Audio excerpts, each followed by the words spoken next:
Welcome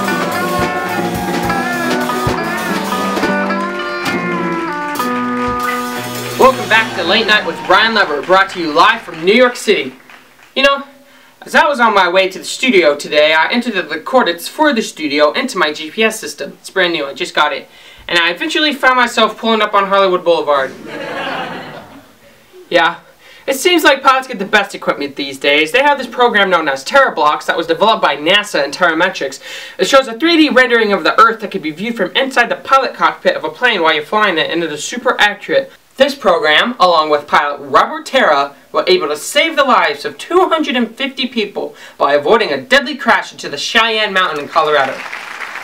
Yes, I know. I wish I could perform just as well under such great pressure. So let's give a warm welcome to Mr. Robert Terra. Hey. Hey, Robert. Thanks for having me on the show. Thanks for being on the show. Yep. So, Robert, yep. I was wondering if you could tell us a few things about what had occurred on that exciting night. Sure. So, if you don't mind. Oh, okay, well, it was a late night, and I was piloting a plane traveling from Maine to California. We were passing through Colorado Springs when this immense fog came over us. The only way I could tell if the fog was not indeed solid was the fact that we kept on going.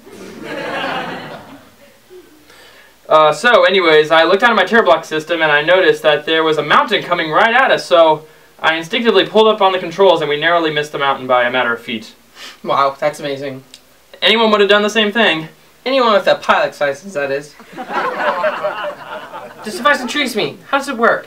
Well, one of the most common kind of crashes in the mid-90s was known as a controlled flight into terrain. So NASA started exploring the possibility of creating a graphical rendering of the outside terrain inside the cockpit. So they teamed up with Terrametrics to help program a 3D terrain rendering technology for flight-qualified synthetic vision systems. Huh? You know what? We brought a clip. I'll just show you. Okay, let's watch. Terrablocks. What is it?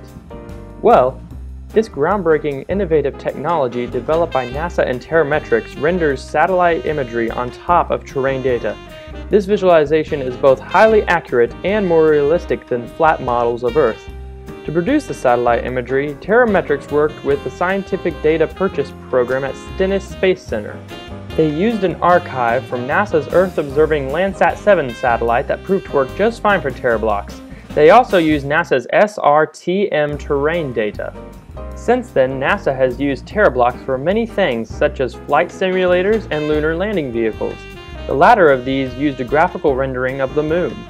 Terrametrics now markets True Earth, which uses the same data as Terrablocks. It is sold in 1 kilometer and 15 meter packages. True Earth is used for many things, such as movies, animation, and cartoons, but most everyday encounters are found online.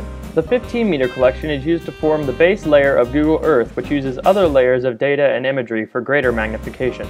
This program is truly remarkable, and without a doubt, the best spin-off there is.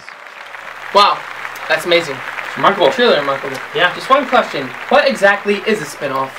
Well, a spin-off is a device created by NASA, usually for something space-related, and it is found that can be useful here on Earth as well. I see. So, do you agree with the video that this is the best spin-off there is? I 110% agree with the video. I would in fact not be standing here speaking with you today, and neither would those 250 people on the plane, if it were not for this spin-off. Well, they're not exactly speaking with me, but I see what you mean. Thanks for being on the show, Robert. Thank you for having me, Ryan. You're right, maybe I should thank myself. Good night, Robert. Good night. Good night to you two folks. Thanks for watching Late Night with Leber, brought to you live from New York City.